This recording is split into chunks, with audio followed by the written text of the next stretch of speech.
Hello students, இப்போ நம்ம இதில் பார்க்க போகிறது 7ஆம் வகுப்பு கணிதம் முதல் பருவம் ஃபஸ்ட்டு பாடம் பார்த்தீங்கன்னா எண்ணியல் பயிற்சி 1.4 4வது கொஷினுக்கு ஆன்சர் பார்க்கலாம். கொஷின் பாருங்கள், என்ன கேட்டுக்கிறேன். ஒரு இரு முழுக்களின் பெருக்கல் பலன் கழித்தல் 135, அதில் ஒரு எண் கழித்தல் 15 எனில் மற்றொரு எண்ணை காண்க. இரு முழுக்களின் பெருக்கல் பலன் இது சொல்கிறாங்க, அது எடுத்து எழுதுங்க. அப்போது இரு முழுக்களின் பெருக்கற் பலன்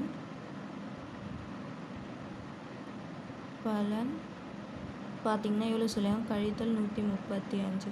அதில் ஒரு எண் சொல்லிட்டு இருக்காங்க. அப்போது ஒரு எண் பார்த்திங்கன்னா கழித்தல் 15.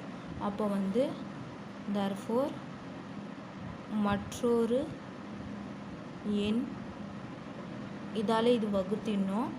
பாருங்கள், கழித்தல் 135 வகுத்தல் கழித்தல் 15. அப்போது இது கழித்தல்னால் கேன்சல் ஆகிடும். அப்போது இதில் 15 பார்த்திங்கன்னா 9 முறை வரும். அப்போது கூட்டல் ஆகிடும். அப்போது 9. அப்போது தர்ஃபோர் தேவையான மற்றொரு எண் 9. புரிஞ்சுதுங்களா? அவ்வளோதான். இது 4வது ஆன்சர்.